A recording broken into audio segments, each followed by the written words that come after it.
everybody. Welcome into the Mountaineers Now postgame show. I'm Schuyler. Joined with me, as always, Christopher Hall, co-publisher on the site. West Virginia rounding out their trip to Portland, Oregon in the PK 85 with a dominating 84-55 win over the Florida Gators. And before we get into it all, let's go ahead and take a look at some of the numbers. Team stat-wise, one of the big key factors in this game, I think, was kind of the rebounding. West Virginia just dominated the boards, which is a little unexpected coming into this one. They doubled up Florida 44-22. They pulled down 12 offensive rebounds in the game. And now let's go to the individual stats. Will Richard, 8 points for Florida. Kyle Lofton led the way with 17. And Colin Castleton, I know he didn't put up much in this game in terms of stats, but that's one reason I put him on here. 3 points, 5 rebounds. The last time he matched up against West Virginia 2 years ago, he had 21 and 7. Jimmy Bell did a phenomenal job defending him down in the paint, making life tough for him. And for offensively for West Virginia, Trey Mitchell leading all scorers with 17 points, Emmett Matthews with 13, and Eric Stevenson with 15. So, Chris, the other day we said this is kind of a must-win situation for West Virginia, even though it's early in the year. They certainly took that and ran with it. They pretty much dominated this one from start to finish. They kind of held about a 10 to 15 point lead much of the first half and then really cruised their way into the second half. They started off on a 20-4 run to begin the first 6 minutes of that second half. What was the biggest difference maker in this game for West Virginia? I think you have to look defensively. It seemed like they settled down a little bit. Talked about the other day about them just kind of running circles around guys unnecessarily. They just stayed in front of their guy, harassed him, picked their spots, and it really gave Florida trouble. They didn't turn him over a lot. They forced a lot of tough shots. And in this game where they want to call 50, 60, 70 fouls a game, and it probably will happen in the Big 12 as physical it is, you just got to stop and just make them take a tough shot over you. So I thought they did that really well. And then, of course, they shot the ball really well during periods of time.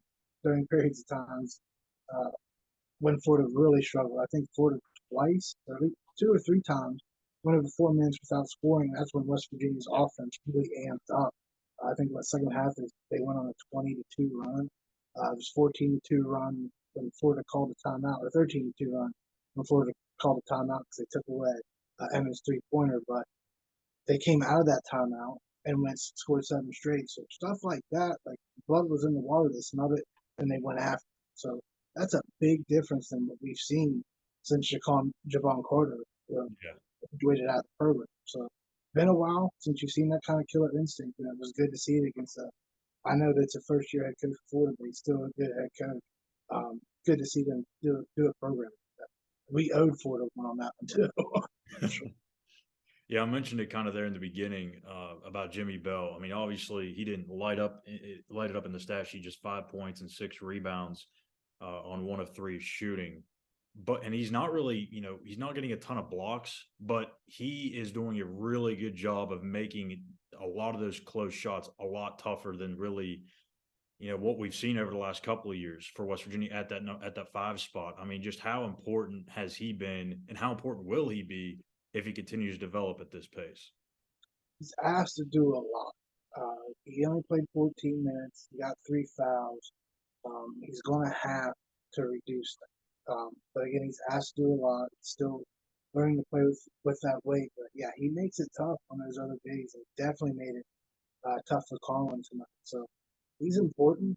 He just got to continue to move his feet as well to stay out of foul trouble. He clears out a lot of space. He still has a lot of strength. You lose 70 pounds and you still have that much strength. Yeah. Um, he's tough. He's a tough move. So you just got to stay out of foul trouble. He's going to be very important.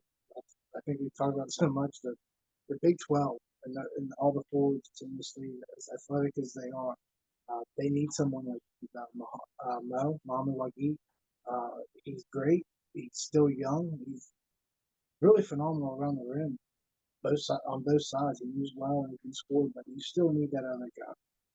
He's going to wear guys down. He just leans on them, frustrates him. So yes, he's going to be very important. Just like to see him reduce his fouls. Some of it's out of his control. When guys are just left when they get by the guard. But again, I thought they did better. The guards did such a better job of not allowing straight line drives. So transition, they still need to get that. Sometimes a little bit too much feeling themselves after a bucket, so they need to get that.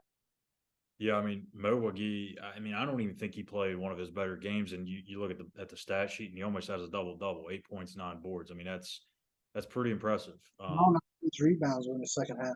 Yeah, The 7 to 8 points were in the second half. So he had a tough first half. Hugs got on him, over. but he bounced back, and Hugs showed him love on the sideline when he had that great second half. Now I know Hugs talked about it a couple of games ago. I think it was after the Penn game. I can't really remember, but I think he said something about how Trey Mitchell kind of reminds him in some ways. If you're going to compare him to anybody, it's Deshaun Butler. I don't know if we're getting to that point yet, but I mean, I don't know that we've seen a scorer that can really score at all three levels like Trey has in these first 7 games. And again, he's not even 100%. I think he's getting close, but I mean, is he definitely the best scorer that you've seen since Deshaun? Because I mean, I think that really there's no answer other than yes for me. Deuce. I mean, Deuce was a good scorer. He could Yeah, get on the spot, but not at all. He wasn't, he was a guard. Taz was a guard. He could post up his guy. Deuce didn't really have that in his game, but yeah, he's probably the best scorer since Deshaun at all three levels. I don't think there's any question as far as is he a better scorer than Deuce all around? I don't know, man. Deuce, when he wanted his spot, he got to it. He put it yeah, in. It's such a small sample size. Like you said, I mean, he hasn't been fully healthy. He's getting over the flu as well, so it looks like he's doing a lot better. Obviously, with the performance he had tonight. Yeah, that kid, he can score. It'll be interesting to see. It would have been interesting to see him not have the flu shot or what was Thursday against Purdue. So I want to see him do it against maybe a little better on their Florida's good program. Uh, here, we're 2 weeks ago. Well, Xavier Saturday. So see what he does at Xavier. yeah. So, lastly, before we get out of here, has this team kind of surpassed your expectations so far? I mean, I know it's still very early in the season, 6-1, 7 games in, but they're beating teams pretty handily. In their 6 wins, they're beating teams by an average of 23.6 points, and that's got 2 Power 5 teams in there. Their only losses to Purdue, and at one point they had that game to within 4, kind of deep into the second half. And Purdue's probably going to be a top 10 team coming tomorrow, maybe even the top 5. Does this team have they surpassed your expectations? Yes, but not by much. I know we kind of want to look at that Purdue game. They lost by 12, and you see what they did afterwards. Look what Purdue did before West Virginia. Marquette had them on the ropes at, Yeah, at Purdue late in the game. So that's a young group, and I think Matt Painter said it going in before that game that them winning that close game meant a lot. They learned a lot. You can see the transformation of the weekend. Got a lot of confidence with that win over West Virginia. So that's a good win. That's going to be a really good team. See how they handle the Big Ten. They're all familiar with each other as well. So it'll be interesting to see how they handle that. But as far as West Virginia, yeah, I don't think the record is as surprising as so much of how big they've been winning.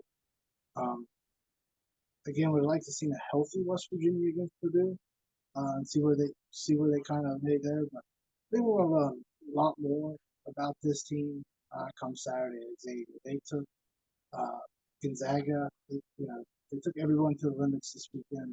So they are definitely a good team. It's a tough place to play. It's going to be hostile, very hostile. Huggins obviously has been in there a lot during his days at Cincinnati. I'm sure a lot of the old Xavier fans remember, and they're going to hype that game up a lot. So it's going to be a hostile environment. Uh, much like Pitt, they've already seen it. So we'll see how they handle it against a very, very good Xavier. yeah. West Virginia Xavier Saturday, 6:30 FS1. That's the next one for the Mountaineers. And as you mentioned, Xavier, they played a lot of teams tough lately. They lost to Indiana by 2. They beat Florida, lost to Duke by 7, but played very tight for much of that game, and then just lost to Gonzaga to round out their trip to the PK 85 by 4. So that's going to be a tough matchup for West Virginia, one that I don't know if they're going to be favored in. But if they can find a way to win that one, doesn't have to be by 23.6 points or 23 points or whatever. But if they just find a way to win that one and get to 7-1, then yeah, I think the Mountaineers are certainly heading in the right direction. So that's going to do it for us tonight on the Mountaineers Now post-game show. Again, West Virginia winning 84-55 over the Florida Gators, improving to 6-1 on the season. Be sure to hit that subscribe button on YouTube at Mountaineers Now and follow us on Twitter at Mountaineers Now as well. So for Christopher Hall, I'm Schuyler Callihan. Thank you for watching. We'll see you guys next week.